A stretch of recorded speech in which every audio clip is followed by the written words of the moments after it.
Hello. Holy cow. I missed that intro. Yes, me too. This is weird being live instead of recording. It's been a while. Yeah, here we are. Live stream episode 201. How exciting. Sad I missed 200, but we're here at 201 with a special guest, Ugly Kid Joe Cross. He will be joining us for this evening. And we're going to be talking about Coromon. But before we do that, let's just check in. How you doing, Nick? I'm doing good. How are you, Michael? Better. It's been a very wild last 2 weeks. Welcome back, Courtney household. So I'm I'm happy you survived. Some natural weather phenomenon down there in the south, and then also some more local I don't know, virus phenomenon perhaps.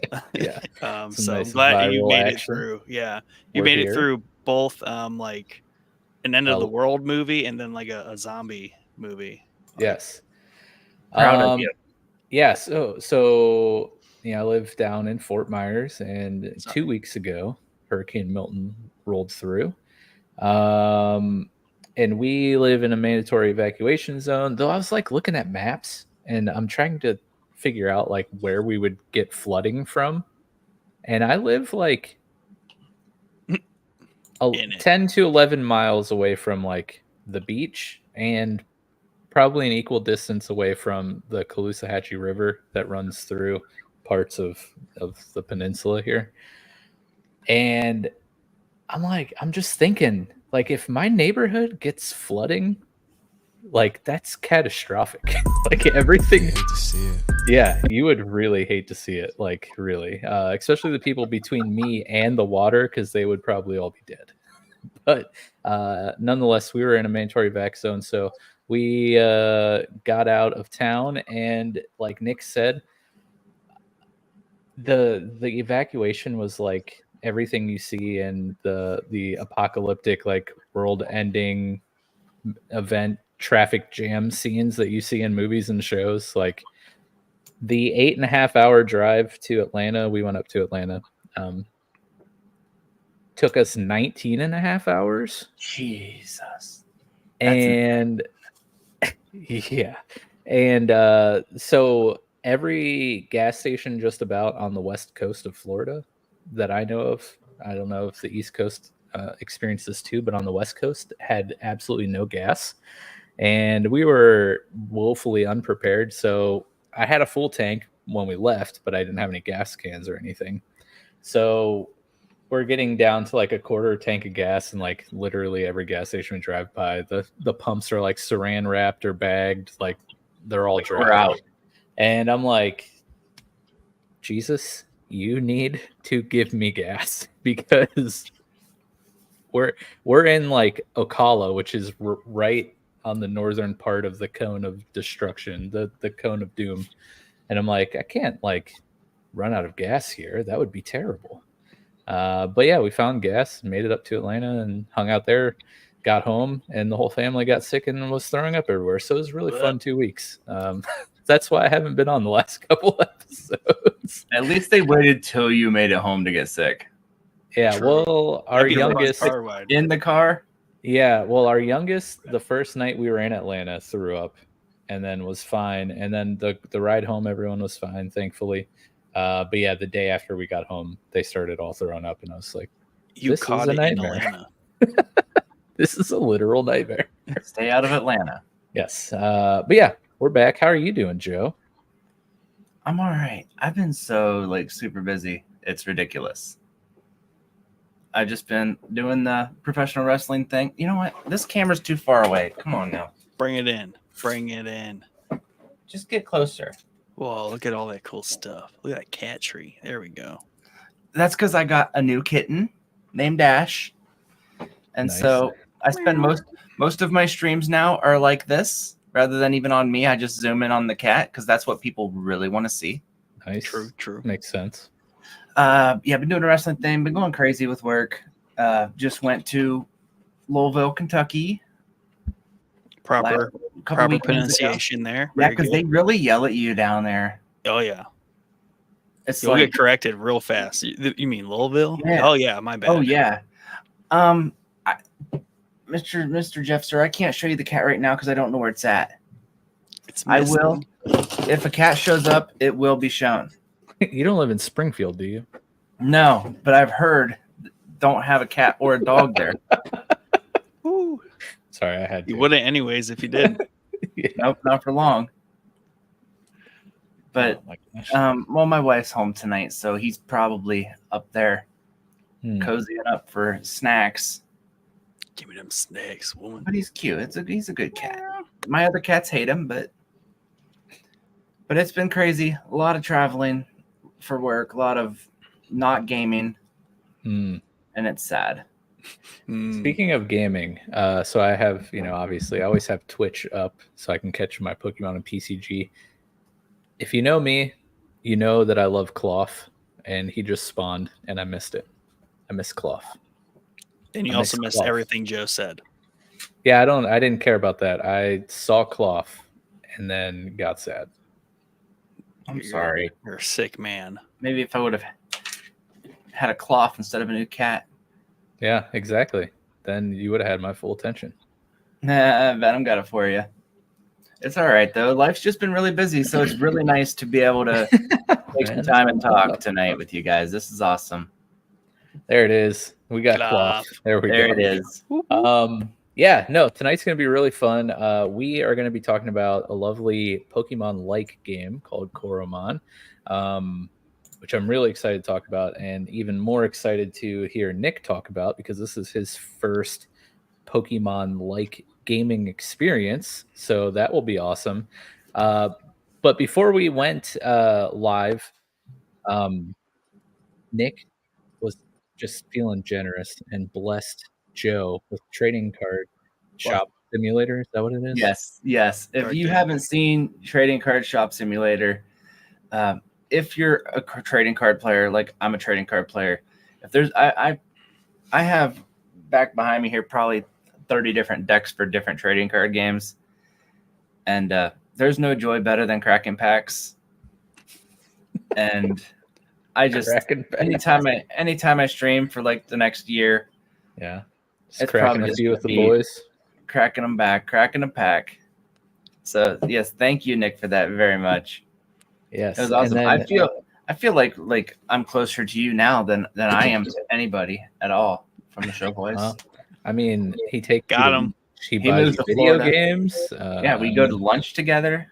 It's just He doesn't even do that. He doesn't even do that for me, and we co-founded this thing. I worked with the man for years. Moved away. We went to a lot of lunches, Michael. We did. He's downgrading your lunches because a lunch with me just sounds that much more spectacular. Yeah, and it was never Rockney's. So, but yeah, this led to us talking about somewhat relevant the Pokemon TCG Pocket game that's going to be coming out. I think Venom, if you're still here, you might want to correct me on this, but I think next Thursday, sometime before the end of October. Yeah, super excited about this. And I was really surprised, Joe, that you had no idea what TCG Pocket is, but I've been so out of the loop, dude. Every loop. Dude. See, because I think they're still keeping like TCG Online and TCG Pocket is like its own thing, maybe. But what entices me so much about Pocket is the art of the cards is just absolutely, it's gorgeous. Like they're so sick looking. And I think you can still battle on Pocket. They're just it's like a more condensed, streamlined version of the battles. Okay, October 30th, so Wednesday. Nice. Yeah, super excited about it. They announced it sometime early last year during one of the presents or something like that, or direct, and I've been so hyped for it ever since. And it's finally coming next week. You should definitely get it, Joe. So is it like the game? Yeah. Like you play Pokemon? Hey, wait. Full stop. I got a cat. Kitty? Is a kitty here? Nice. While you get the cat, we're going to shout out our top tier patrons, of course, because we can never forget to give them their dues. Oh, wow. This is amazing graphic. Thank you, Jeff. That's awesome. But Tim B, Yusuf H, Joe C, our honorary, member. Shout out. Thank you guys so much for your support. It means the world, and it definitely helps us pay the bills in these parts. So your support is greatly appreciated. We have a cat now. Hi, Kitty. Oh, that's a cute kitty. If He's you want very to rambunctious. if you want to Looks support like a us tiger. or the cat, Keep interrupting Mike about my cat. go to patreon.com/showboyspodcast and sign up today. And maybe Joe will start a kitty mill, breed his cat there, and one of the Patreon perks could be kittens from Joe's cat. I don't know. Yes. We haven't worked that out yet, but you never know. Venom says it's watered down version of the actual card game. So yeah, it's just a more streamlined version of TCG Online, but the cards They need to make it look absolutely sick. It's disgusting. They need to make it just like Okay. Marvel Snap. That could be Except not Pokemon Snap, because they already did that. But I have been back on that Marvel Snap train again, and I hate it. And all right. if you do not want to become a patron because you're lame, you can always head over to showboysmedia.com and check out all of our crap there, because we try to funnel everything we do, which is a lot all over the place for some reason. We should do less, but it's all on the website, and you can see all kinds of fun things there. Like Ugly Kid Joe Cross's Twitch channel on our gaming tab. I'll be back. I'm going to go check it out right now. Along with some of our other stream team members like Kumino and Bioassassin. We also started doing blog summaries of our episodes. So we try to put one of those out every episode we do. So go check that out. But enough of this. Let's get into Coromon, the reason we're here. Plug. Nick, let's just start. I just want to start with your thoughts on Coromon. Like, you obviously liked it enough to play a significant enough of the game to do this episode. You haven't beaten it yet, right? But I don't beat games. How many Titans have you defeated? 1. Are you sure? I thought you had 2. I guess technically, 2, I guess. Okay, so you're about halfway through the game. Oh, yeah. Well, does the dude in the haunted castle count as 1? Yes. Yeah. Okay. That would be what, the second one. So yeah, you're approaching the halfway mark. Yeah. So you played about half the game. So it's done something to hold your attention somewhat and keep you coming back and playing it. So I really want to know what you think of the game and what you loved about it. Yeah. So I love that it was free. You purchased it for me. It was like $1 on your back alley. We don't talk about that on episodes, but I can give you the place to go on Discord. No, yeah, I'm just kidding. CD keys. The dealer. CD keys. Talking about plug CD keys. Shout out. I love that it's free. So I think what I like about it, what I liked about it, and I don't think you didn't just buy it for me. Obviously, I showed interest in it, and I forget where that, probably somewhere in Discord. But I went to it on Steam, and I was like, one, it's on Steam. Yeah. I'm not really a Nintendo guy, so I don't have a Switch, so that already kind of counts me out of any legitimate Pokemon. Did we finally give that one away that you had in your basement for 2 years? Yeah. Oh, okay. Nice. Yeah. That must have been one of the Rockneys lunches. Yeah. I remember this now. Yeah. I won it. Joe won it. # rigged. Yeah. Hey, how do you think we get him to keep coming on these episodes, guys? Hey, I earned that. Paid to be here, basically.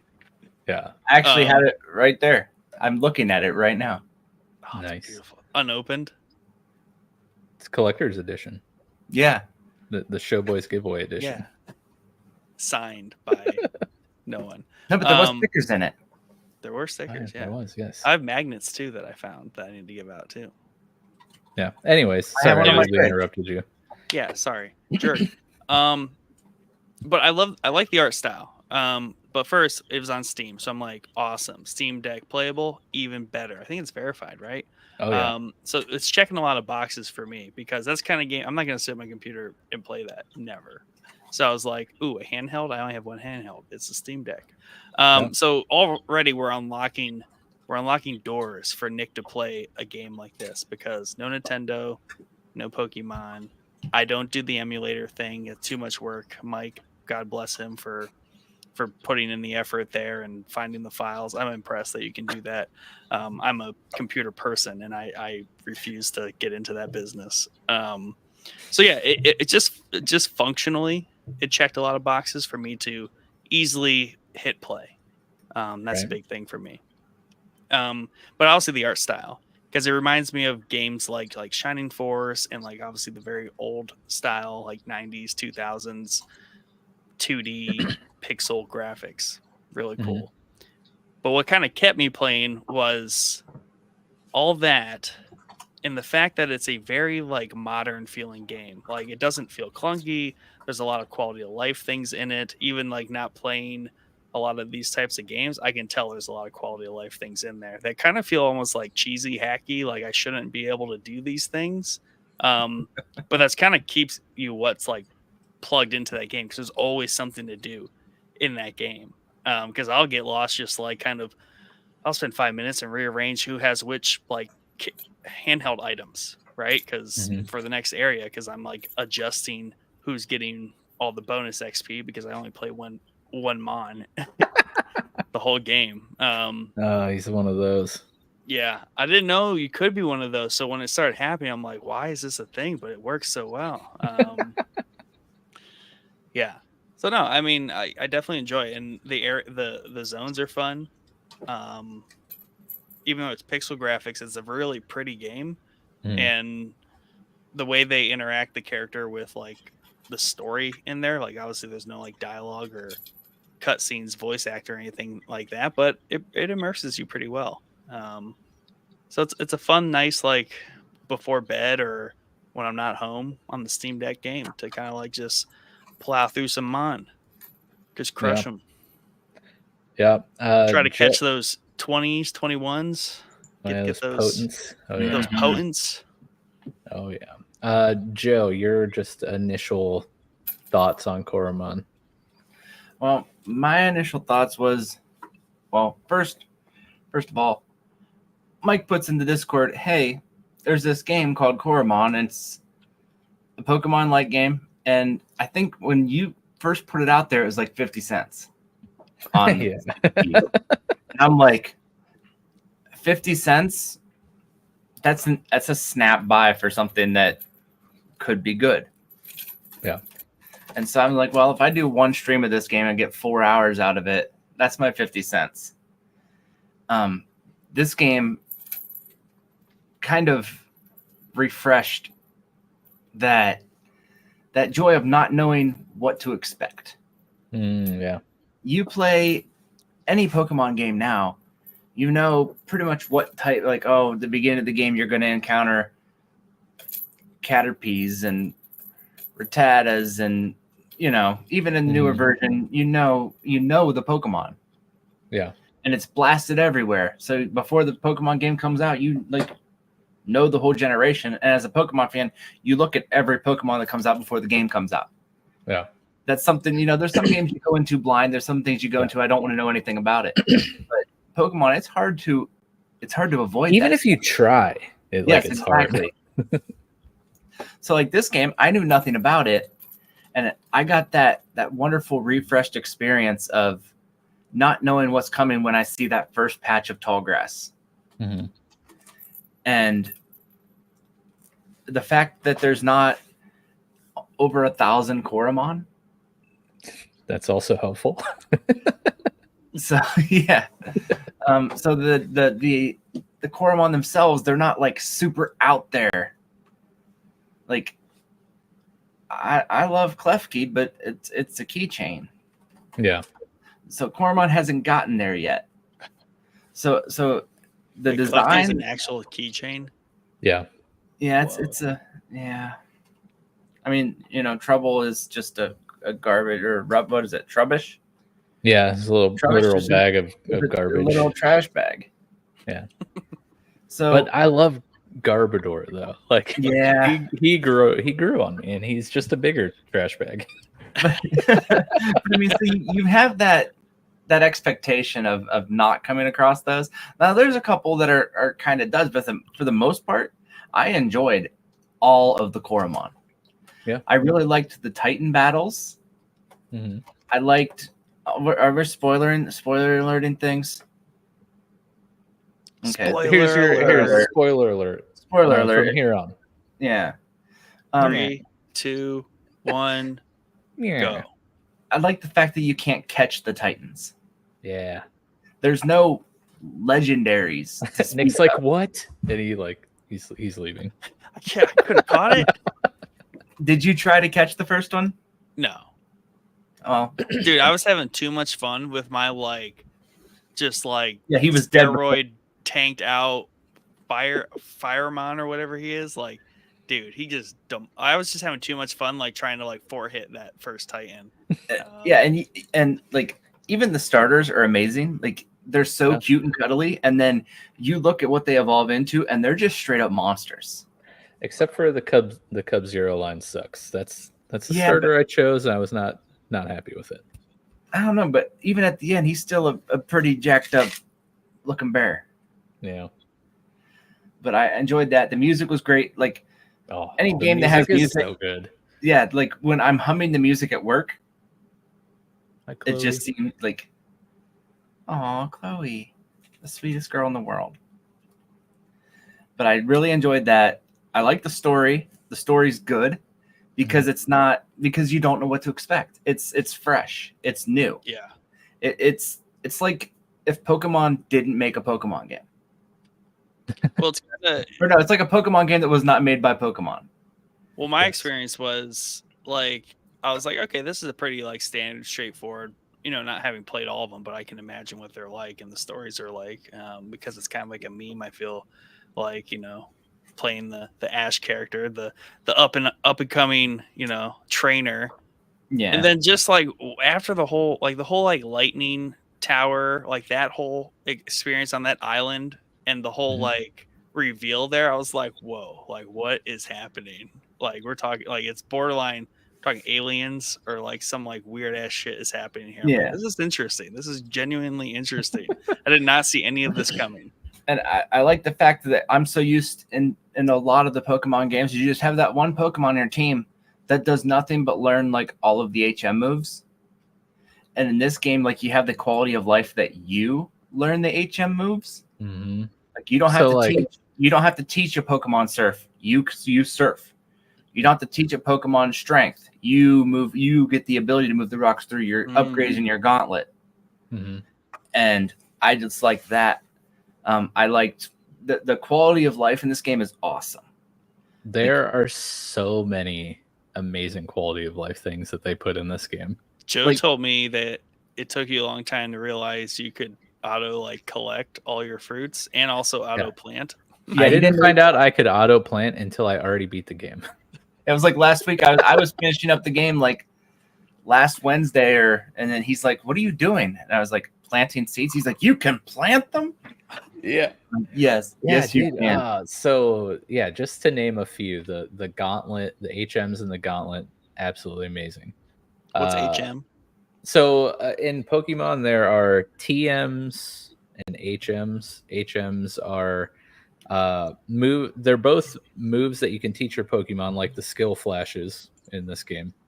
Except HMs cannot be like taught over. So once a Pokemon learns that move, you can't like put another move on top of it to remove it. And they generally kind of suck in combat, and they're just useful for clearing map obstacles, like Joe said. So there's one that lets you surf on water. There's one that lets you cut down trees to unlock new paths. There's one that lets the flame thing in this one. So all of those are built into your gauntlet mods, which the player controls and not the Coromon, which is really, really cool because you don't have to waste an ability slot on one of your Mon for a useless move you're never going to use in combat. The berry thing is absolutely amazing. Like, first off, there's like a trillion different berries. But there's a lot of places to plant them, which is also nice because I feel like in the Pokemon games, the berry planting is not the greatest. But being able to plant them remotely, which is awesome. I wish I would have known that sooner. But like collecting them remotely is awesome. Yes. Like, I mean, let's be honest. the only berries I used were the mulberries and the I think it was a burberry that like you can use to make cakes, which you have a When literal Mike told oven. me you can make cakes, I was like, hold up. Yeah, dude. You I'm can like, make you cook food with your berries, and You have a literal oven you can take with you, and like I don't want to go to the store and buy these things. I'm going to bake them. It's ridiculous. Because in my experience, the routes and like the dungeons, like caves or whatever, are 10 times longer than any Pokemon game. that shit was hard. Which was really cool and provided a challenge as I was going through it, but also was very taxing on my item inventory, which usually I don't ever use items in Pokemon games because I don't have to, because I know there's never a need. So I just, by the end of the game, I have like 1,000 things in my bag. In this, I blew through cakes. Like all my Mon were like obese with the amount of cakes that they were eating. When you can't buy revives, you really use your cakes. And at first, like money was really tight, so I'd only be able to buy like a couple of cakes. And it, like when I say the routes in between the towns and the Titans, which essentially replaced the gym, leader thing, like they are very long, and it's time consuming to get from one town to the next. And it really sucks if you're like in the middle of that route and you faint, or you're like, you have to go back to a place to heal your Coromon. You're like, dang, I just wasted like 30 minutes. Now I gotta like trek all the way back there. So having cakes on hand is super important, and being able to make your own with the berries is like amazing. Early, I think the quality of life things definitely like made the game like way easier, but like it makes more sense because early game I did an unnecessary trek between the like pre-island, right? Like jump and like Hayville or whatever that is, right? Mhm. So, or no, the campus. So we can go between campus and like Hayville or whatever. Yeah. I did an unnecessary trek, I think, for like a quest or something.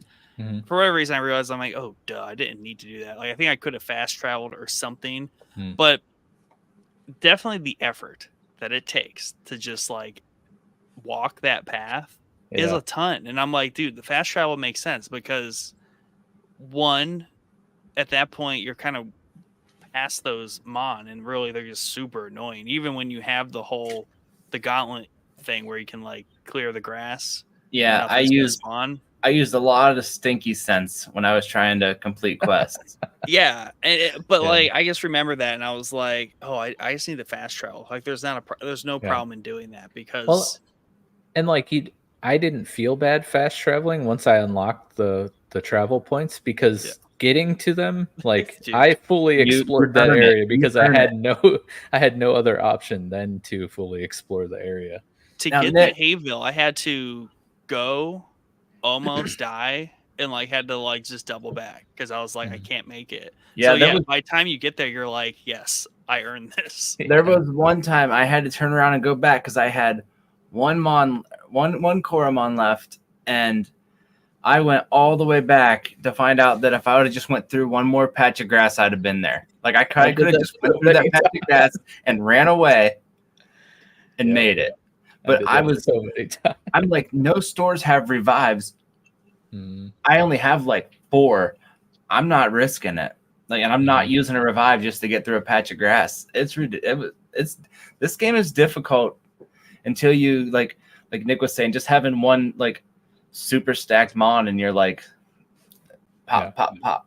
But even at the end of the game, like that ain't enough. Yeah, it's a challenge, and I found it pretty challenging. And I mean, I have a Pokemon podcast. I play a lot of Pokemon. Like this is my style of game, and it was a challenge. It was good. It was very. I thought this was much more challenging than any of the recent Pokemons. Oh yeah, without. Now you go back to like some of the. Which one was it for Advance? The first one that came out for Advance. Was that Generation 3? Yeah. Was that? I don't want. I would say Sun and Moon, maybe. No, that was the 3DS. Okay. So maybe like Emerald was the third game in that one. But Ruby, Sapphire, Emerald. It takes you back to like difficulty like that. Those were some of the more difficult ones. The Pokemon games today are like just not difficult. No. So this really brought back that challenge level too. Yeah. And that's what I think I mentioned this in the Coromon channel in the Discord. There's that like I found a good farming area, right? Right before the beach, before you go over to the island. And like I was just kind of like just training there, like getting my other Pokemon up because my one just before that naturally was outpacing the other, so I was trying to get the rest like skilled up. And I did a good amount of that just because I knew they needed to be strong because I was going to hit a boss eventually soonish.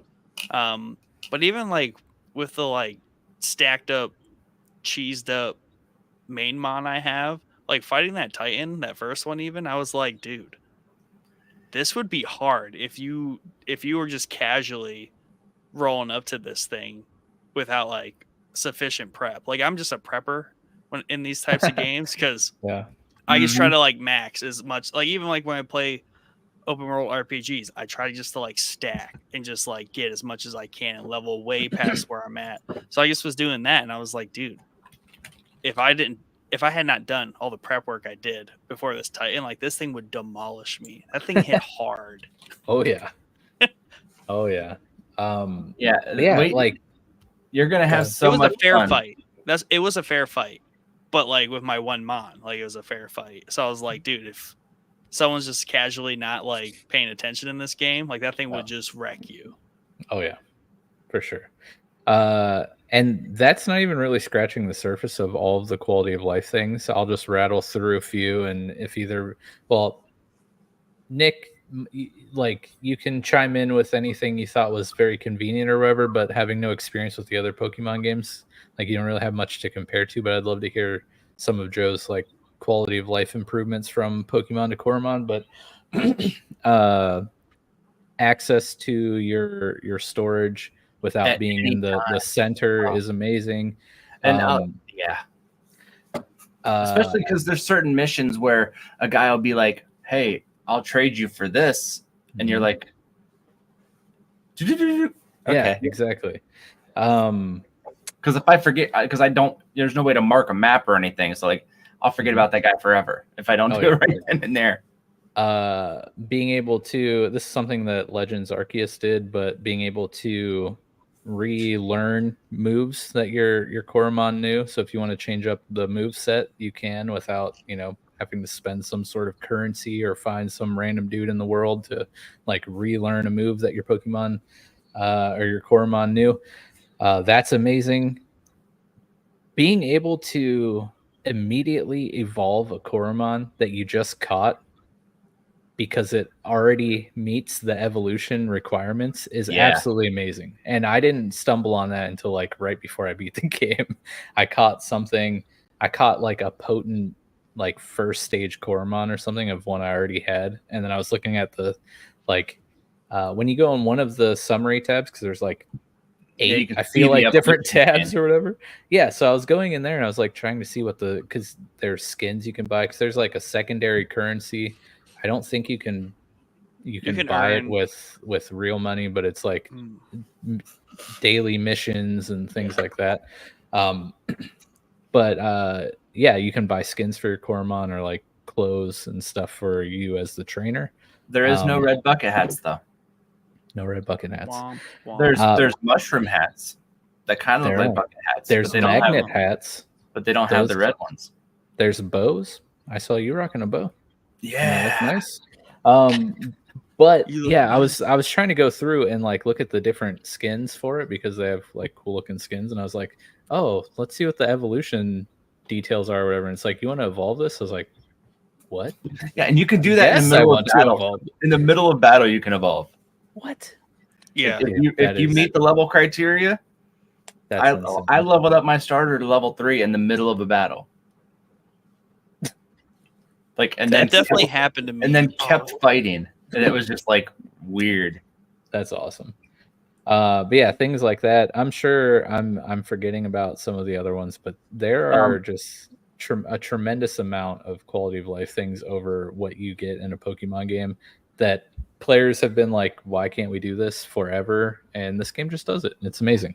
I even consider the potency system to be a quality of life improvement. To be able to, like, for those of you who don't know, there's a potent system. You could catch a regular Coromon that's called normal, and then once you get up, it goes from 0 to 20 or 1 to 21. Yeah. And 21 is like a perfect 24, 21 or 24. And that's a shiny one. But there's also like 20 to 18. There's different color skins for the more powerful it is. Yeah. And that means so the potency is kind of like their IVs. I guess you could like correlate those. But you can, instead of just having the IVs automatically, like in Pokemon, if you fight a Rattata, you gain an IV in speed. In this game, for every so many battles you win, you get those IV points and you can put them wherever you want. So if you're like, I want to make a special attack beast, you don't have to go around and find a bunch of Coromon that have special attack and fight them. You just use this potency system and just put them all into special attack, and it's awesome. Yeah. And like that, like, so you have like your level experience, then you have your potency experience bars. Yes. And they earn at a different rate, and it's really cool. Your level up puts the stats anywhere. But the higher the potency of the Coromon, the more often you get those stat points. Yep. Yeah.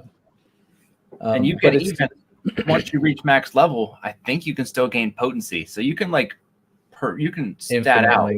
Oh, nice. Like one of my end game ones, I actually maxed out my just regular attack. Like my regular attack is maxed out at like like almost 300. Oh wow. What's the level cap? Did you hit a level cap for any of your mon? 99. 99. I couldn't go to 100. Wow, it's ridiculous. No, and this game sucks. Don't play it. And you get an achievement when you get to 99 also. And nice. Another thing is, I played this game on PC. I wanted more. I got it on mobile.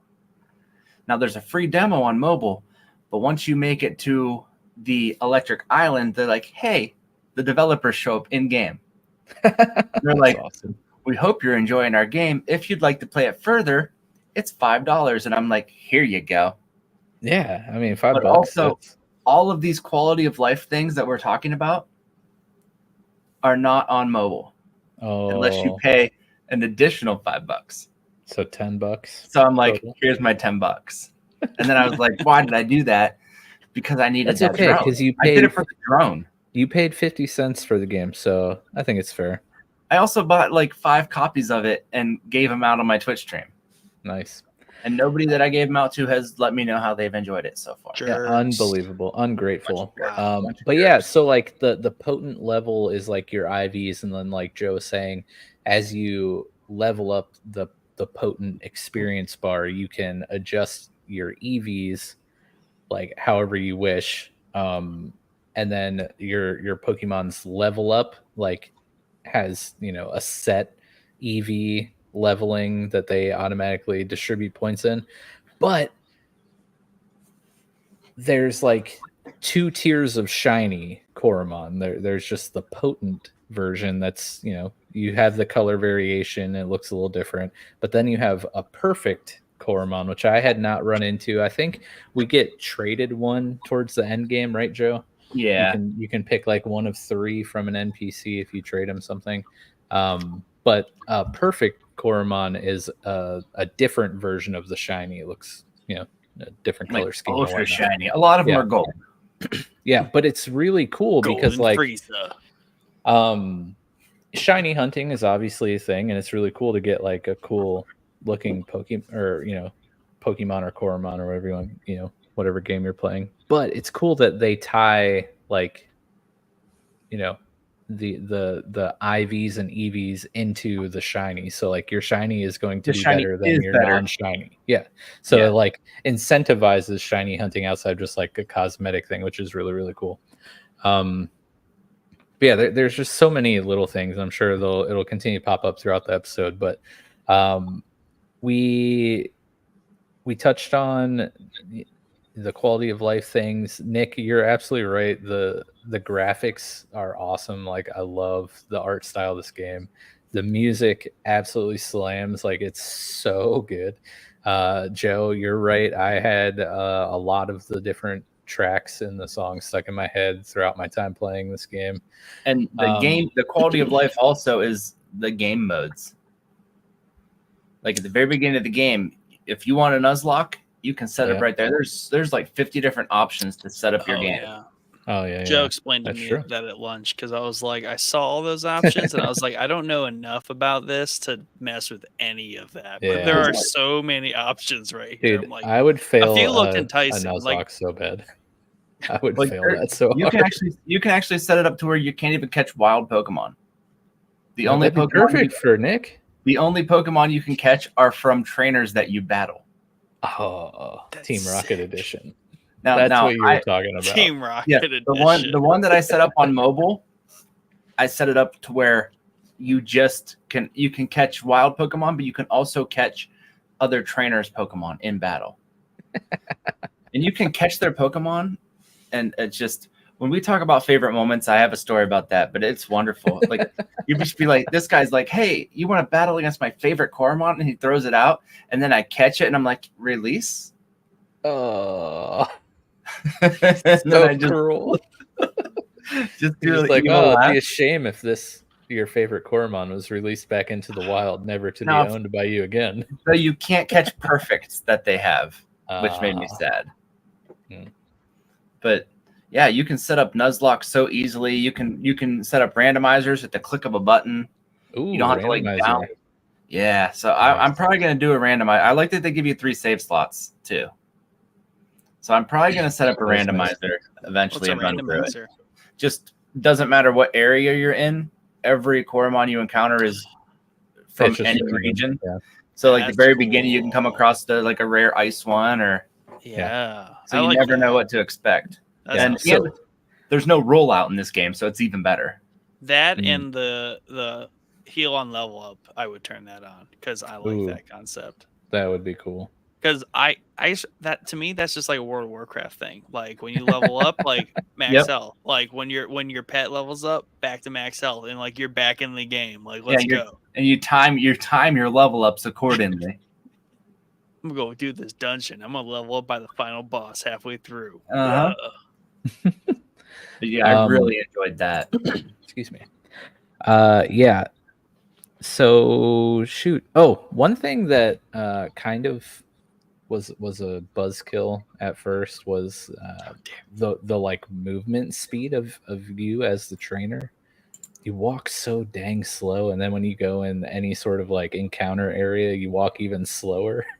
But thankfully, quality of life again. You don't have to try to like go find the running shoes like NPC to give you the ability to sprint in this game. You just can run right away. But that part kind of was a little bit of a why am I walking so slow? Holy crap! Because you just didn't know how to run. Well, no, it's just it just felt really slow, even knowing I could sprint. And a lot of that probably has to do with the fact that playing a lot of the Pokemon fan games or emulated games, like you can speed up the frame rate and play like on fast forward mode. Yeah.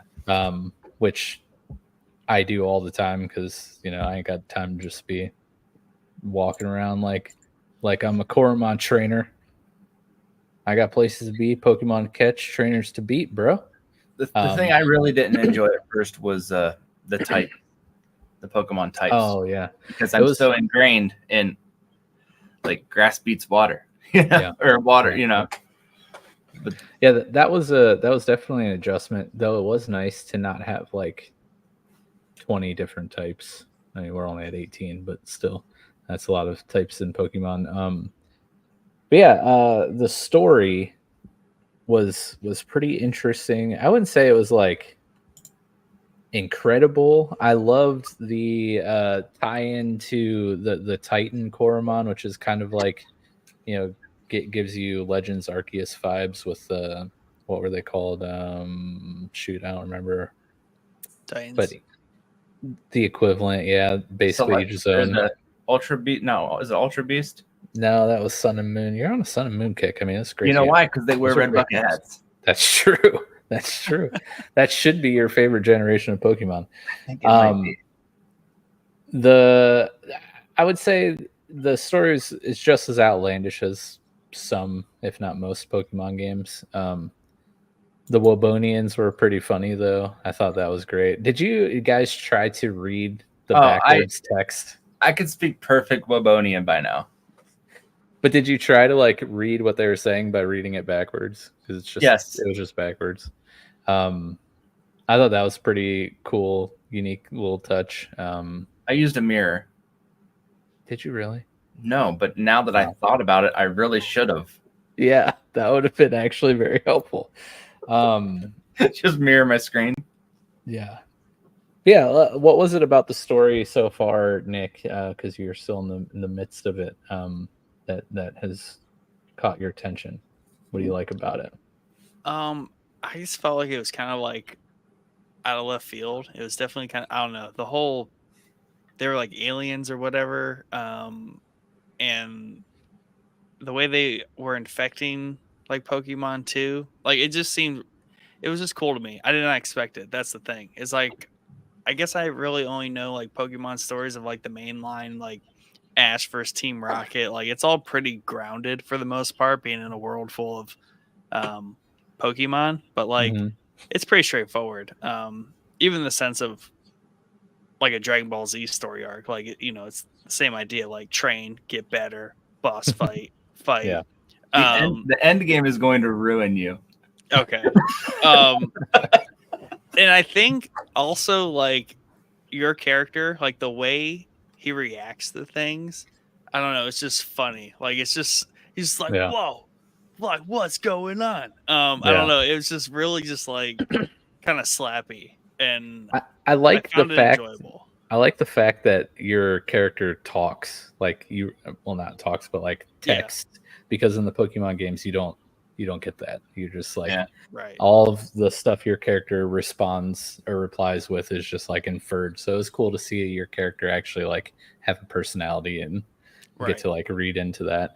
But yeah, I just the Titans going around, you have to like beat the Titans in order to basically earn their respect to give you their essence, and you're trying to collect each element's essence to go and like battle the Wobonians or something along those lines. Again, it's not like some crazy like genre, transcending story, but it plays really well into like the gameplay loop of the game. And I like how the Titans kind of are their own unique personalities in the world, and like obviously these huge legendary Coromon, but like all the people in the world like respect and kind of like honor them because they kind of depend on them too. And it was neat to like go find them and then have to battle them, because the battles are just big boss fights. Really big boss fights, very hard. And like Nick, you were saying, like as I got to each Titan and started the battle, like leading up to the battle, I'm either at all of the trainer or wild Coromon's levels or slightly above them. I was never like way over leveled, but I was always right on pace or like just above. And then get to the Titan and I'm like, it's 7 levels higher than me and just like obliterating everything that dude. Now you can actually set a mode to where you'll level cap until you beat the appropriate Titan too. Really? So like you can't super level your team before you go up against Titan. Like it'll be like before the first Titan, you can't be over level 15, and then it goes up to level 25 all the way up. Dang, that's hardcore. I wouldn't recommend that. Yeah. But the Titans aren't just like higher level than you and like more HP and hit harder, but like they each Titan has their own unique battle mechanics, which is really nice and kind of adds a new twist after you do the first one. I went into the second one expecting the same thing and then was surprised because that battle played out completely different. And then the third one was completely different than that. Super wiped in that second battle. Oh yeah. Yeah. I think the second one I didn't even realize like it was the Titan fight. Because I don't know, the way they set up that like haunted mansion thing is like you never really know what you're doing there. Like you're like, we gotta cure the town somehow. There's a bunch of shit out in the town that I can't get to. I want to get to it. So there's a good realm of mystery to like. Okay, that's a nice thing. The level design of the like dungeons and also the area, I guess the raids, right? The advanced dungeons where you're going toward the Titan, whether you know it or not, I think are well designed. Like the electric tower, I love the puzzles in that one too, and I like that there are puzzles in this game. The puzzles are adult puzzles. Yeah, the code one with like that nerd that was like, you can't crack my code. I'm like, bro, I'm gonna snap this thing really easily. And I did that like no cheat, just like straight through. I got him. I was like, bro, get out of here. Let me through. But I was like, that was fun though. I'm over here with a notepad and paper drawing symbols to try to beat that thing. No, dude, that was me for the like ghost town one. I was like, that puzzle one was hard. I looked that one up because I was like, I don't have the patience for this. I don't know if you can see, but that was me. No. Those are the different rooms. I see. Yeah. That one I cheated on. I looked that one up because I was like, I don't have the patience for this. But like, I activated my autism and like did the code one like instantly.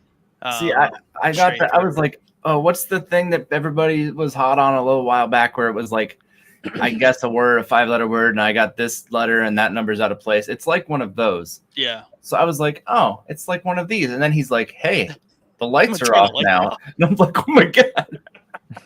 He's like, hey, and now you got 10 seconds. And I was like, I hate you. So Nick, you can just flip that switch? Yeah, you just turn that on and off? Yeah. Interesting. It's like, it's like going like Super Saiyan. It's like just activating. But no, I really liked those.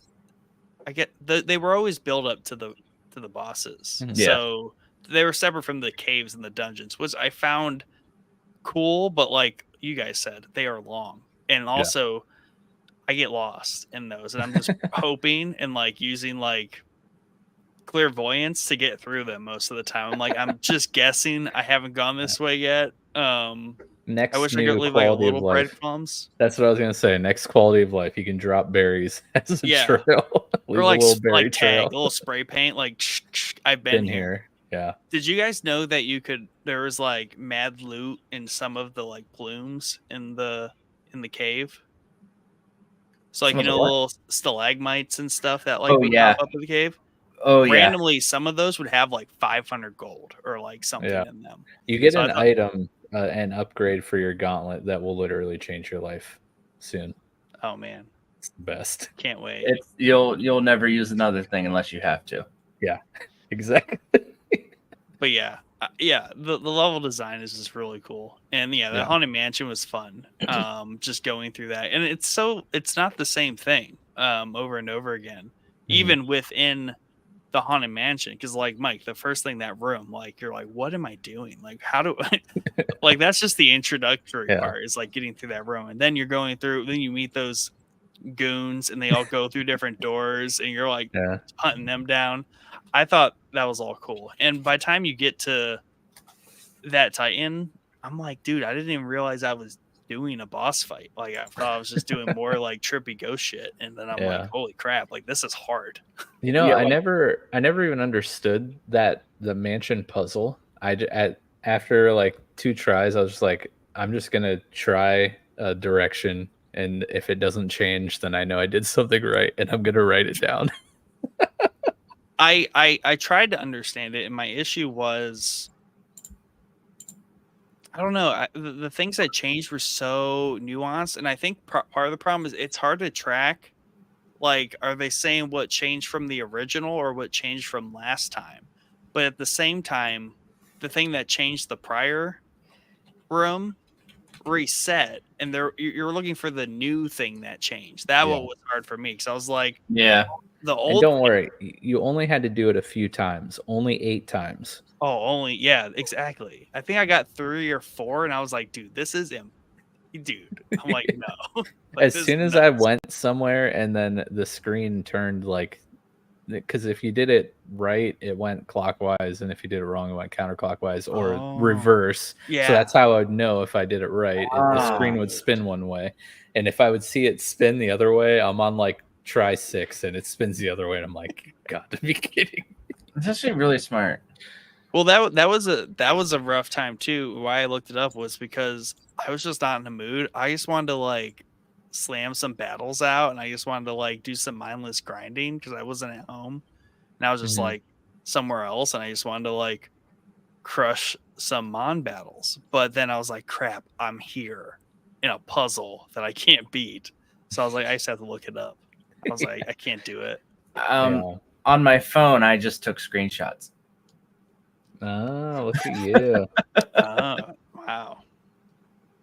I will say, like, the routes and the dungeons and the puzzles, like, this is something I think Chad says a lot with his Souls-like games and stuff, like Sekiro and the like. Like, after I made it through a dungeon or made it through a route or solved one of these puzzles, I really felt like I actually earned it.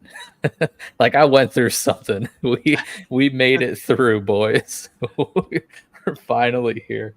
Yeah, I think that's really great because I think 5 Titans, Joe, or 6? Yeah, 6 Titans. The last one goes pretty quick, in terms of like getting to it, but with that doesn't really sound like a lot. You look at the map, it doesn't look like super huge, but they pack, it's very like condensed. It's heavy.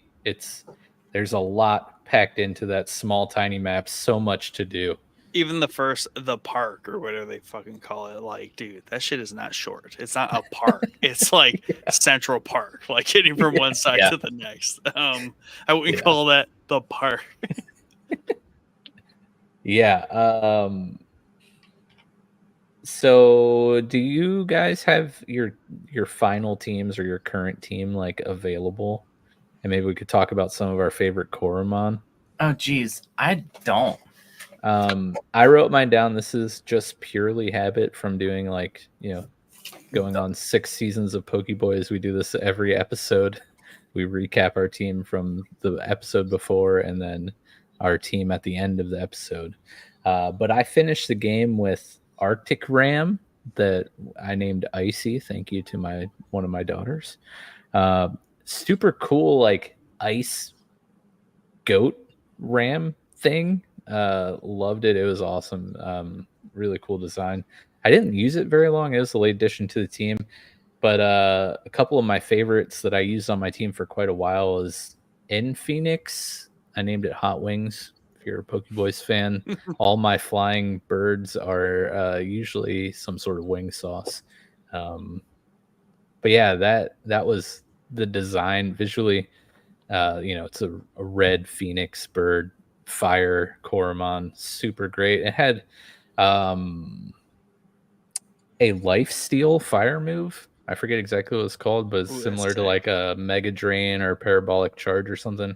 But it was awesome. I set it up with like the Coromon version of Sunny Day that boosted the power of fire type moves, and then I had that Life Drain move, and then you could lay down hot coals on the ground, so any Coromon that come in, they would like get burned. It was really strong. I really like that. In Phoenix, great. UglyKidJoeCross.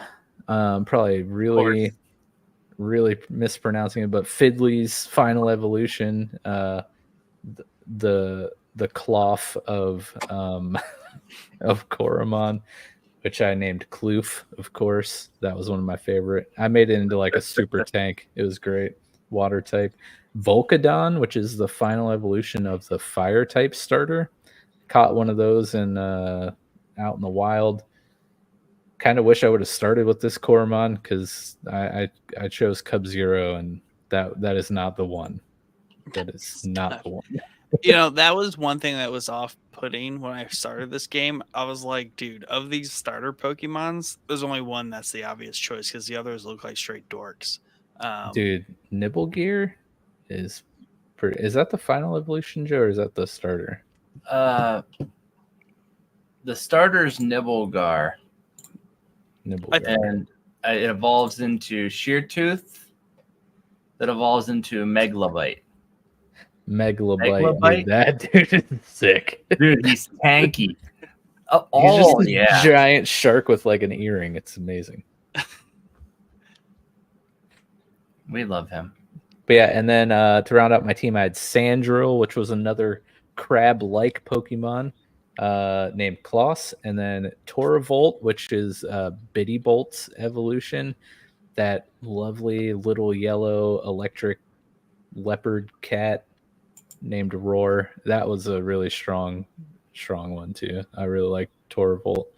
Yeah, what's your team look like, Nick, if you have it handy? I'm looking at it. So I guess that's their species, right?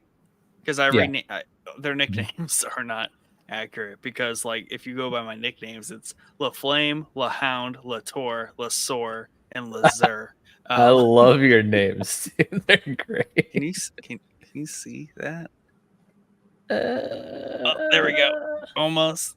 Man, it must be nice to be able to pop up in a Steam Deck. Yeah. There we go. I'd have to open up the actual game to look at it, and I'm not dealing with all that noise.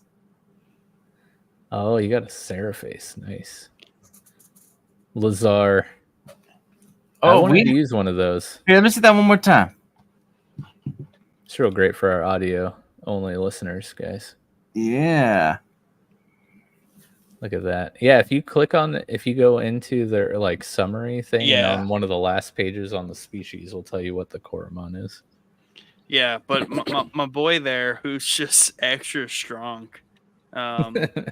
he's the fully evolved. He's a Volcadon. Oh yeah, that's a really cool one. Really cool. I mean, design. he's just the one-hit wonder. Like literally everything just gets one hit, but nothing can touch him. And you give him the item where if he gets hit, it damages them. Like, dude, like it's just. I think that's that? The Kawano Rock or something. I love that. It's great. Yeah, it's great. I had to remove it because I couldn't catch anything because I was like, I can't catch Mon with him because he just kills everything in his path. Yep. Oh yeah. But I mean, I like the Lazur, which is a Bazzer. That's a pretty nice electric Mon that came from the Electric Island. Yeah, doesn't it kind of look like a beetle of some sort? Yeah, it looks like a dung beetle, kind of beetle. With a big horn. Yeah, kind of like a bull and a dung beetle. And like Lasor, which is one of the early birds. Obviously, I'm not like that far in the game, but that's a Guildwing evolution.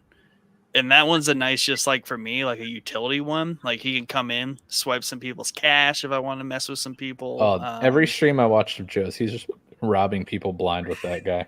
He's robbing their money and their Mon. And whenever you use that ability and you get like 2,400 coins, you just happy dance everywhere because you know you're making like 10 grand from that battle. Yeah, it's good. But yeah, I mean, like I told you, Mike, though, I feel kind of like bad because I'm cheesed into the game with like the one Mon that just one hits everything. I just feel like that's improper, like to really enjoy the full capacity of the game. But also, I'll shame you. But also, I don't know. I also like the timeliness of it because I can really just like pound through some fights and get to the meat and potatoes of the game. I don't know. It's here and there. It makes in between Titans weird, but when you get to the Titan, it's super rewarding because you're just like you're going like fisticuffs with that Titan. So it's tricky. I just sent you the final evolution of Lazur, and it is very cool looking. Like I wanted to use it's a Rhino Buzz in game, the actual name Rhino Buzz. Very cool, like huge. Oh, I wish we could have these Coromon up on the screen for you guys to look at, because the designs of the Coromon are really good. Amazing. Like, I mean, there's a couple that aren't good, but the then vast majority are really, really. I would say you're looking at like 95% hits. Oh yeah. Well, then I'm, dude. Based on that, I am definitely going to keep him in the roster because I want him to evolve, because he kind of goes really well with my Volcadon because they look very similar. Yeah, they do. And then I just sent you Megalobite. Straight pirate, dude. That's the water final evolution. So sick. Straight gassed up pirate. Yes. Yeah, Volcadon is really cool. One of my favorites. Armadon. Armadon. Dude. I had him on my team for so long. He was my first level 99. Nice. Actually, he's my only level 99. I would say the base, like their base forms, are fairly uninspired, but the evolutions are badass. Yes. Yeah. Torvolt, obviously, I really loved that one. Yuka Claw was one of my favorites. There was this like ground mole rat type thing called Doug Terra. Yeah. I really enjoyed that one. He ended up being a nice one. Ecliptor, which is the final stage of Lunar Pup, I believe is the first one. That was pretty cool. I used Pup, second evolution. Yeah, it's so you're at Lunar Wolf right now. That was a cool Coromon. I ended up replacing it with several Coromon that eventually ended up being Arctic Ram. But In Phoenix was probably one of my favorites. Blizzian, which is just a giant like ice toucan looking. Blizzy. Yeah, he's on my team on mobile. So sweet, so good. Ice toucan. His moves are gross.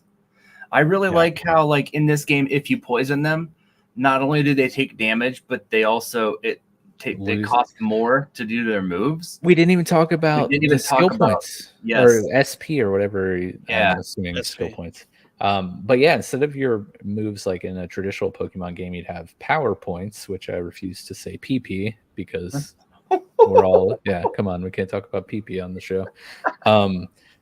Yeah, instead of having power points, which just like a limited number of times you're able to use the move, you have a skill point like mana type pool, and each move costs a certain amount of skill points, and then you can only attack when you have skill points available to attack, which, eventually some of the moves start to cost, some of the higher end game moves cost more SP, and if you're not building up that SP pool or using some of the combination cakes, combi cakes, to heal your SP in battle, when you run out of SP, you have to take a rest and you recover half of it, I think. Yeah. But yeah, the status effects, we didn't talk about this yet. They are all awesome.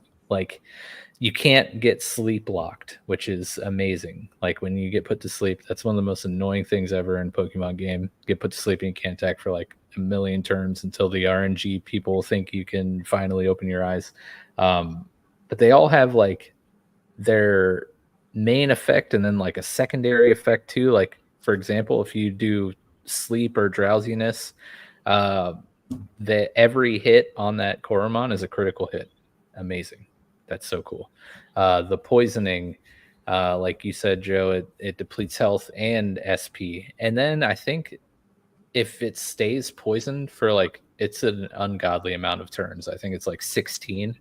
Like, the Pokemon or the Coromon will die. Like, I mean, it goes into the next fight though. They stay. Yeah. Battle to battle. Yeah, that's typical. I mean, drowsy, I think, will eventually wear off. And the paralyze will wear off too. Yeah, paralyze is kind of cool. Like, every fourth turn, they can't attack. Freezing is similar. I think just that after you get frozen, it's one turn you can't attack. You can get knocked down, which is like this similar to flinching. The status effects are interesting and I think pretty well done. Their secondary effects are really good. One of the ones on my ending team was AC, which AC's great. It falls into what? Huh? AC evolves into what, Joe? DC. And that's the greatest thing about it. And but once AC evolves into DC, like all of their moves drain SP as well as dealing damage. Yeah, a lot of electric moves seem to do that. Yeah, and then the DC I had also regained SP after every round. It was like you regained like I think like four SP after every round. So it's like you never have to rest, and they are always resting. Like That's it's really good against Titans. Dude, a lot of my strategy against the Titans was hoping that Toravolt could land a poison chomp or whatever and poison them, and that they would start running out of SP. Yeah, I definitely played the long game with those Titan battles. And then like I also had the Fire Cow, which I named Fire Cow because I'm so original. Yeah. But spicy milk. But Armadon was my favorite because Armadon had the ability Tactical Slam. Tactical Slam won't kill. It will only bring them to 1 HP. It's a false swipe, right? Yeah. So anytime I came across something new that I hadn't caught yet, I'm like, well, Armadon, come out here. And he hit it to 1 HP, and then I just catch it, and I loved it. You know what else I love? Quality of life. We're talking about battles and stuff. Even if your Coromon faints, you still gain the XP. Yeah. You even get the potency points too. Yep. But if you have like the experience share items and it's fainted, still gets XP. But so one of the other ones I have on my team, which this is going to go into probably my favorite moment of playing this game. Yes, tell us. I'm excited to hear this. So I am down to 1 Coromon left, running through the Rocky Road, right on the other side of Haytown or Hayville. Mm-hmm. And I have 1 left, and I'm like, no, I'm gonna push through. I'm gonna do this. And so I find a cabin in the woods, and I'm like, okay, cool. Oh yeah, okay. Maybe I'll be safe in here. And I walk in there, and there's a guy standing there, and he's like, "What are you doing in my swamp?" You know, he's like, "I don't appreciate you." He's like, "I put up these puzzles, or I put this stuff in the path so people would leave me alone," and then battles me. And I'm like, "Oh no, I'm down to 1 Coromon," and he brings out a slither pin, and I'm like, it poisons me like instantly. I am at like 6 hit points. I'm like, and I'm using the mode where I can catch their Coromon. So I throw the greatest ball the greatest spinner that I have, and I catch this thing. Ooh. And of course, it's at like really low hit points too. So then I realize I'm looking through the stats of this slither pin. This slither pin had an ability called Reconstitution, which is it can cure itself for 20% of its hit points, 20% of its SP, and it can heal itself of all status problems. And you can activate it as soon as you catch it. Nice. And it resets every 5 minutes. So how long did this battle take you, Joe? So I sat there. If you just sit there and do nothing, it resets? Yes. Wow. So I sat there for 30 minutes. Oh my gosh. To completely heal the slither pin. God. And then used it to beat his Nibelgar that he threw out. Oh my gosh. And I caught that one too. Dude, why would they put a time-bound reset on it, dude? Don't question it. Don't question it. Dude. So I sat there. At Coromon, what are you doing? So I sat there for half an hour to completely heal this thing because it was the only thing I had left in my party. Because I caught that one, and then the one that I had died of poison. And then used. Funny, dude. So I kept Slitherpin on my team, evolved it into the Sir Pike, but it was on my final team just because it literally saved my life. You know, that checks out why they would allow that design feature in there, because there are like some like pay to play-ish features in this. Obviously, like you paid on mobile. So I feel like the same design decision. They're like, you know what? If someone's gonna sit there and like cheese this, Yeah, we don't care. Like they have that resource, which is time. If they want to spend that to win a battle, good on them. It was the greatest joy of my life. That's so funny. And the second greatest joy also came from being able to catch my trainers Coromon, because I selected my starter. When I did it on mobile, I actually got a potent oh, nice, the turtle, the fire turtle. Oh, okay. And then he's like, "Do you want to battle? Do you want to have a battle?" And I was like, "Sure." So he sent out the Nibblegar, and I caught it. Did they react to you catching their mom? No. Oh, no, I wish they would, because the one's like, "Do you want to face my favorites?" And then at the end, he's just like, "Oh, I guess my favorites weren't good enough." And I was like, "Dude, your favorites are gone. Like, they're my favorites now." Your favorites are awesome, dude. What are you talking about? But just it was hilarious, and that was my favorite moment of this whole game, was just sitting there for half an hour to get this thing back up to full health. That's so funny. Is that mobile or not mobile? That was on mobile. Now, I'll tell you what, on mobile, there's a lot of stuff that is not even on the computer, the PC version. On mobile, you can buy perfect seeds. And if you are a perfect something, perfect cookie, maybe, I don't know, but you can give it to any Pokemon and make it perfect. Oh, wow. Sorry, any Coromon. Like with in-game money, or is this like with actual money? Oh, okay. That's where the pay to win comes in. And that's fine. That's where you get mobile. That's what you get on mobile. But yeah, you can't purchase anything in game on the PC version, right? No, but you're given a lot of stuff too. Yeah. But yeah, you can purchase revives and all kinds of stuff on the mobile version. You can buy like a cookie that'll bring any Coromon up to match the highest level of your Coromon.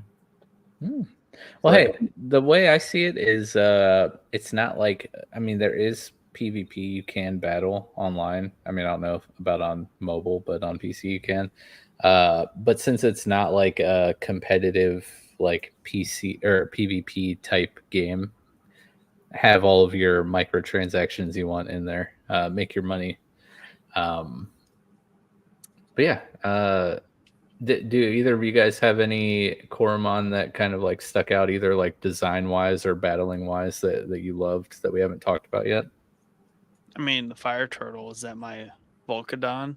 Dude, he's so sick. Like, he hits so hard, but also he just burns people. And his moves are, I don't know, he's got a good range of moves. I don't know how far you guys have taken one of those, but like, I think that was cool.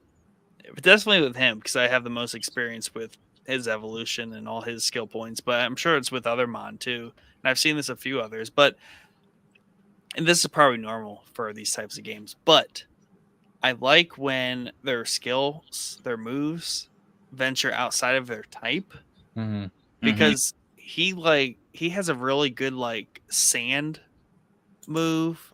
And he has like crosses like 3 types. Like his normal, I keep a normal in the pocket.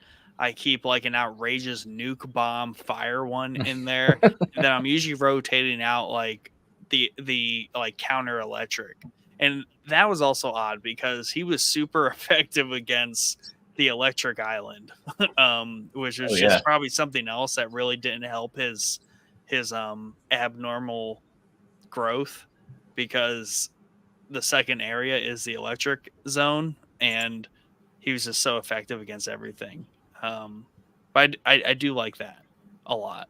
He's not just like a straight up Firemon. He's got some good utility. Yeah.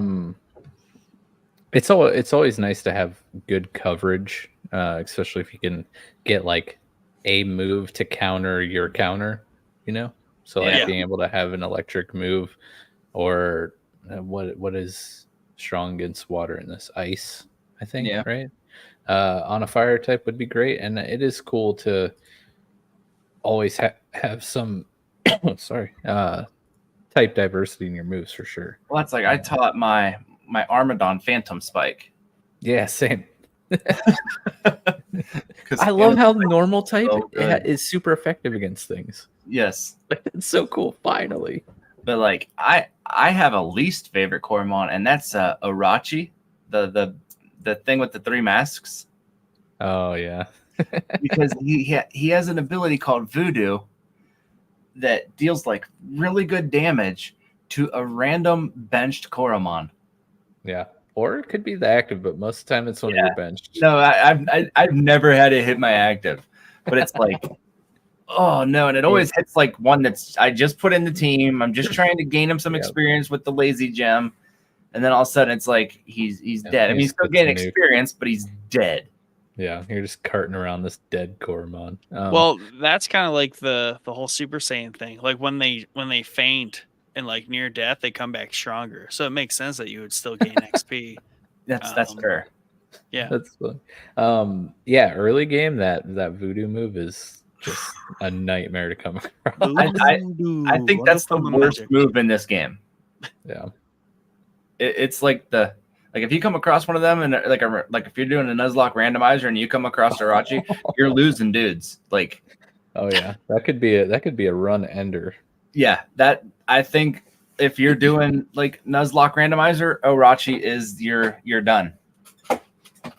Yeah. And you cry. I don't know how to approach this part of the episode because I'd love to talk about not necessarily the ending of the game, but more so some of the things that are talked about after the end of the game when you're talking to some of the people like at Lux Corp and whatnot. Are you okay with this conversation, Nick? Like going here since you haven't beat it yet? It doesn't, I guess it doesn't spoil any of the story or the ending, but it talks about potentially what could come next. I don't follow. Are you spoiling stuff or are you not spoiling stuff? It's not like story spoilers, but like it could be a cool little surprise after you beat the story, what they talk about. I just don't want to like ruin something. I don't care. Okay. I'll so forget. Sequel. Okay. Sequel. What? Now there is a Coromon game on Steam right now. What is it called, Joe? Rogue Planet. Rogue Planet. Not a sequel. This is a roguelike Coromon game, which looks amazing, and I cannot wait to play it. But after you beat the game, some of the people at LuxCorp talk about going to space.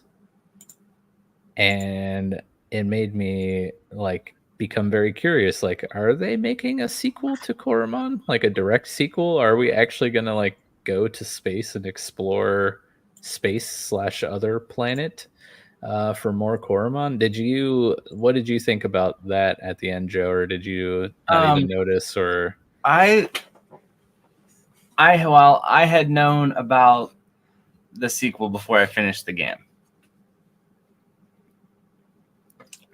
Because I had seen it on Steam before I finished the game. Yeah, but I don't think Rogue Planet is like actually a sequel. I think that's just like I think it's a continuation of the story in a different format. Okay. But there is a sequel coming. Or is maybe that I haven't been able to find anything outside of Rogue Planet. But yeah, I don't know. I'm curious to see what could come. I'm gonna look at that's how they're gonna justify introducing Garbage Mon, because it's like Earth shot all their garbage into space and they turned into Pokemon.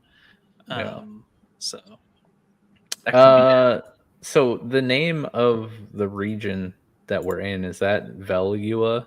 Yes, Velua. Velua. Okay. I'm not sure. So that's what Rogue Planet takes place in. So if it is some sort of sequel in Rogue Planet, we will not be going to space. But they definitely talk about like wanting to explore space at Lux Corp, and I'm like, There's going to be a Coromon 2? If you talk to the guy outside of the building at the very beginning, he's like, I'm working on something new. I'm sorry, this stupid stuff. He's like, I have a hint. It's about a body that we're close to. So I thought he was going to be like the guy who taught me how to surf or whatnot. Mm-hmm. But I think he's actually like a rocket scientist. Nice. Yeah, I don't know. Would you guys be down for like a direct Coromon 2, like same gameplay type game, not like a Planet roguelike?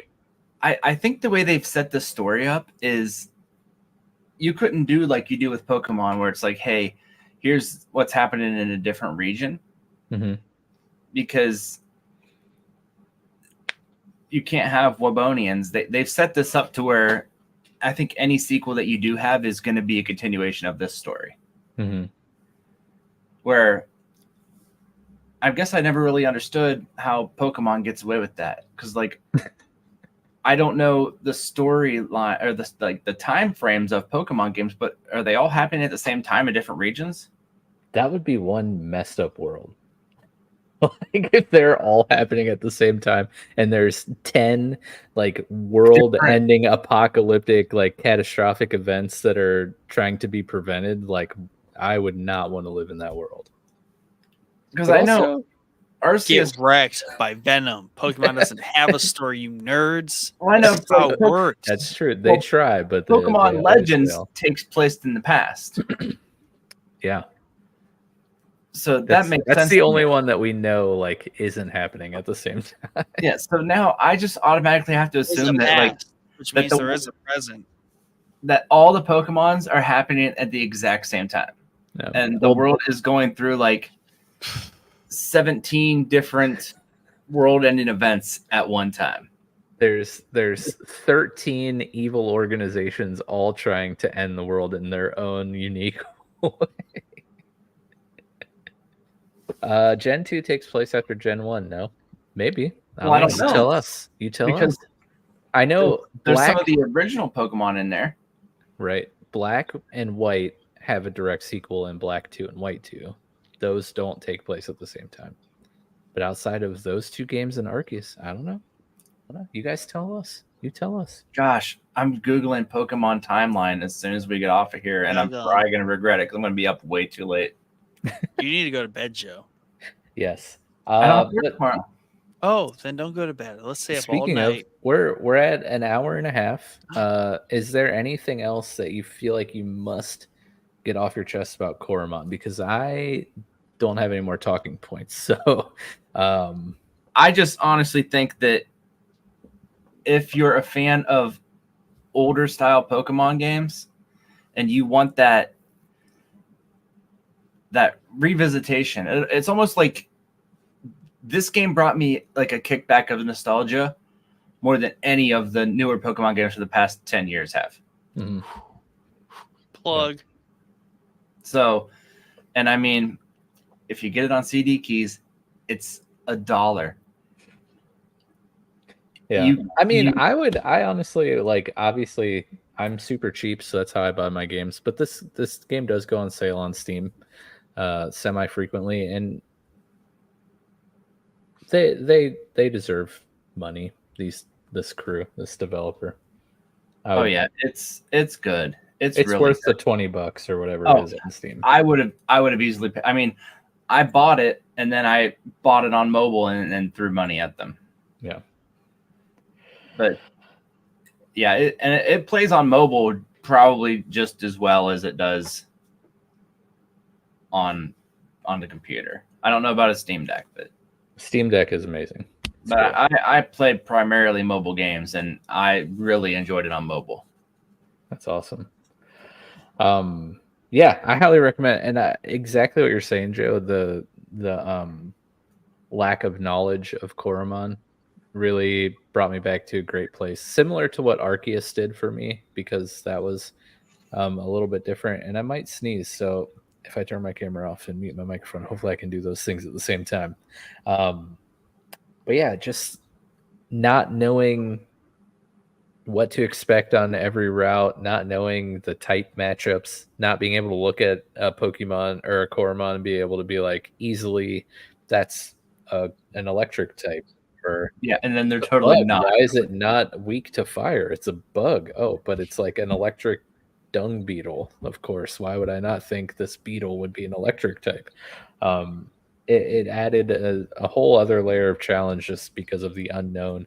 And I was so excited to see evolutions when they would come because I didn't know when they were coming, and when it would pop up, I would just be so excited. And then it's a brand new Coromon I've never seen before. And like Nick, like you were saying earlier, each stage is like 100 times better than the previous, and I'm just blown away by all these designs.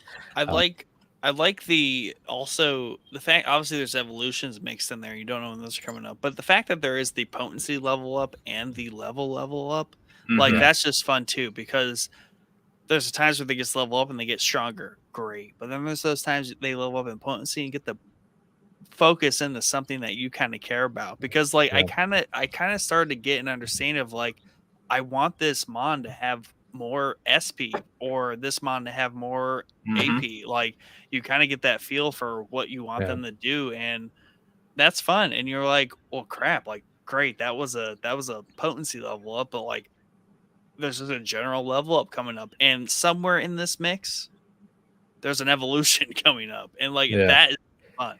Especially for the first time. Yeah, well, I mean, it adds that extra level of customization, which is really, really cool. Well, because once you play a Pokemon game so long, you're like, all right, I've got a Charmander, level 16. It's a Charmeleon. You know what I mean? Like if you play it, like I don't play the Pokemon games a lot, and I could be wrong about that, but you know when the level ups are coming. You're right. So like I know I have to get my Tyrogue to evolve into a Hitmonlee. So I know I have to do it by a certain level. In this game, every time something evolved, I was just shocked. And some of them don't evolve to like really high levels. And I'm like, am I doing something wrong? Is there some sort of special condition I have to meet to level up? Some go quick, some go slow. It's weird. So then when it finally happens, you're like, oh. Nice. But yeah, just the revisiting of just those feelings are awesome. And the fact that I didn't know what it was going to evolve into. Also, side note, we didn't talk about abilities, but Coromon have abilities much like Pokemon. And I found it really cool that they have like boosted versions of like the same abilities. Like you could have, I can't think of any ability name, but let's just say like rough skin. And then you could have like a rough skin plus. Or you could have like a rough skin plus. So that was really cool and unique. And do the abilities change on evolution? Like when I had the Gold Beak, you steal. It had like steal from the trainer plus, and then when you evolve it, it goes down to plus. Yeah. So I didn't evolve to Guildwing till like the very end of the game because I wanted that extra gold steal. Because you're a thief. Well, they don't need it. That's true. They didn't have to Those buy cakes are expensive. They didn't have to buy any Coromon food. And speaking of expensive, the coupons. Oh my gosh, the coupons are amazing. Yeah, you're like, I got a 75% coupon, and it's like, I'm gonna spend $100,000. And I'm going to get $75,000 back with this coupon. Like, this store's out of business. Yeah, you just put that shop out of business. I hope you feel good about yourself. Well, I stole a lot of stuff. That's three. How do you say it? Dude, you are a straight, like, scammer in that game. You are just a mobster. Boosting up those unemployment numbers. Straight white-collar crime over here. Just so if you want to be a complete heel, you can totally do that in this game. Just set it to where you can steal it. Like I want to try the mode where you can't catch wild Pokemon, you can only steal them, and just see how it goes. Episode of that like Extreme Couponers or whatever that like was like 5 years, 10 years ago, where people were just abusing the coupon system. I love it.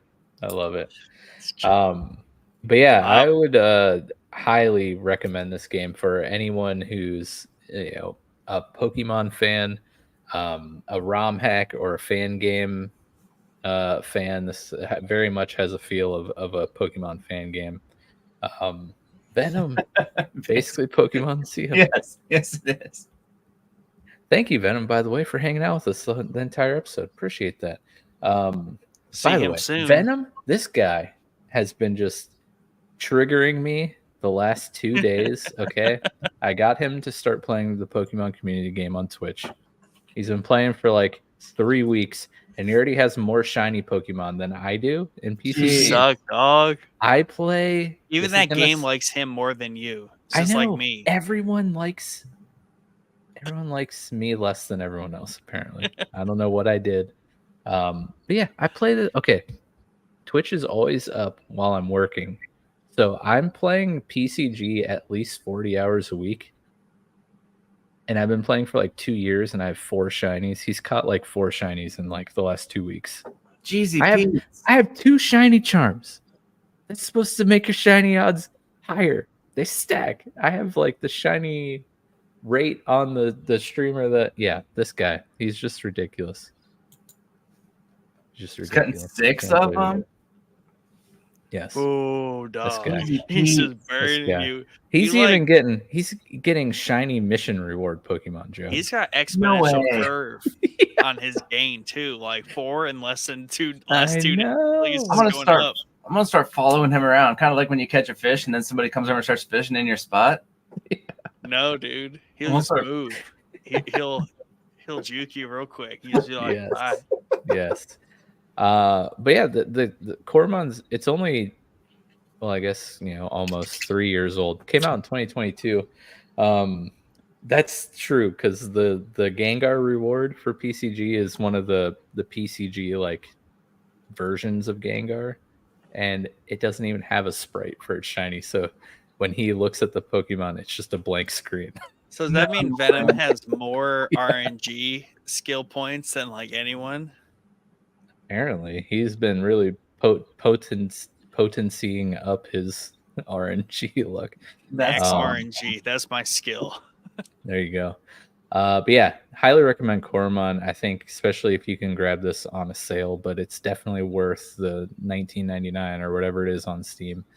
Perfect on the Steam Deck, like runs flawlessly. Amazing handheld, obviously. I didn't play it on PC at all, and then apparently Joe's saying, hey, if you don't have Steam Deck, buy it on your phone. Plays great on mobile. It's $5 on mobile, but you're going to want the gadgets. Like the spanner that you can see the potency of the Coromon. Yeah. You want that. For sure.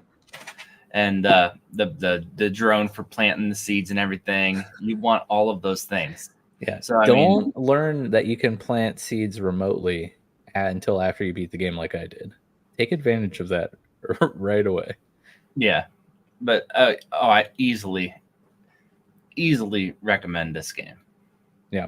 I give it a solid 9 out of 10, maybe even 9.5 out of 10. Like it's great. It's a great game. I'm kind of sad I played through it not on Pokeboys though, but I think this might end up being a season of Pokeboys down the road, especially because they have like the Nuzlocke and the randomizer, and there's just a bunch of Coromon that I never got the chance to use in my playthrough. So yeah, I expect another playthrough from me for sure, especially for Pokeboys. We'll be doing this.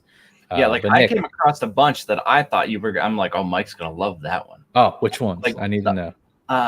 I can't remember his name, but the ice moth. Oh yeah, I thought about using that. But that ice bird is so cool too. The ice bird, Blizzian is amazing. And I knew you'd pick up every crab in the whole game. Of course, I got to do that. I agree. Venom Pokeboys needs a Poke-like roundtable. I have quite a few. We got Temtem, we have Cassette Beasts, we have Coromon. We're about to have Beastie Ball. There's a lot of Poke-likes out there. But yeah, Nick, closing thoughts? Are you ready to get out of here? No, I mean, I've said everything I need to say. I mean, I enjoyed the game. I think I need to beat it, just especially hearing you guys. I need to beat it. Need to tune my playthrough or just keep going with the one hit wonder. I don't know. But yeah, I'm down. I'm down with Coromon, and it just reinforces my need to never play a Pokemon game ever. So that's for you, Mike. There you go. Well, I'm glad you got in, and I'm glad you enjoyed your time, and I'll be glad once you beat it. Thanks, Joe, for coming on. Of course, always a pleasure chatting with you. And Venom, thank you for hanging out and chatting with us. Mr. Everyone else who popped in with comments, we appreciate it. It's our first live stream in quite some time. Thank you, Chaos Tool Man, of course, Mr. Tool, Chloe for hanging out. Nick, are we gonna give away that thing that you were messaging me about earlier? Oh, that thing right there. Maybe to hype up the Arcane season that's about to come. Oh, how cool. Have a very cool Darius League of Legends action figure. Of course, we have a season coming up. We're going to be covering Arcane Season 2, one podcast episode per episode of Season 2. So we're going to have 9 episodes dedicated to Arcane, plus our, of course, legendary Episode 0. We're going to get hyped up. But that is going to be kicking off November 5th, I believe. Episode 0 comes out, correct? You got it. So Nick, how do we want to give away this Darius figure? I'll let you think of that, and I'll finish talking about what else we're going to be giving away during the Arcane Season 2. We have the Steelbook, Jinx, and Vi editions of Season 1 that we will be giving away. All you have to do to enter this giveaway, subscribe to our channel, and you get 1 entry per episode by leaving a comment on our video. So subscribe, there's 1 entry, and then you can have 10 more entries to get a higher chance of winning one of these Steelbooks of Season 1. Very cool. Like, the art on the Steelbook is amazing. There's a red one with Vi, a blue one with Jinx. It's really, really awesome. Super excited to be talking about this show. Arcane is amazing.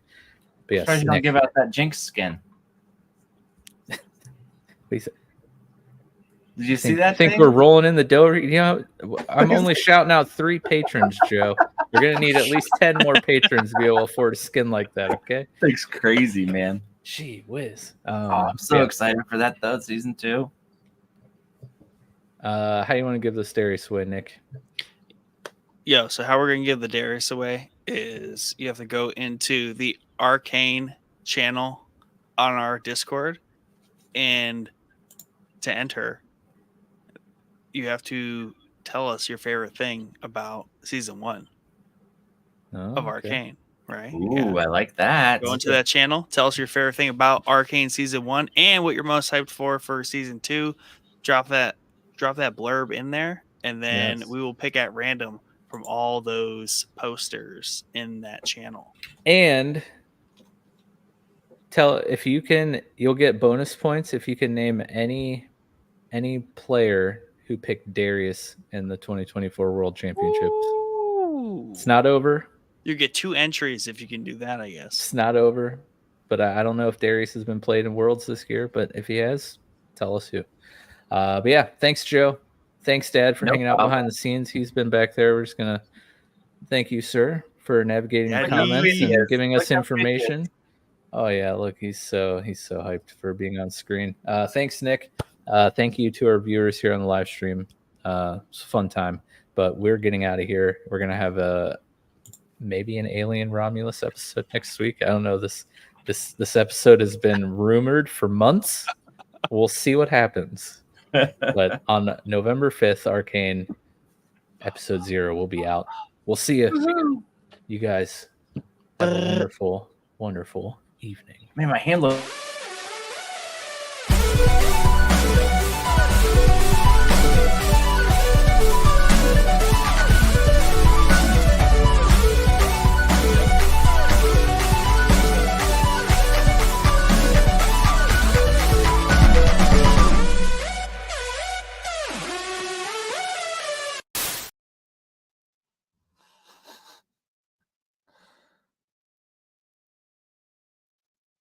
Hello?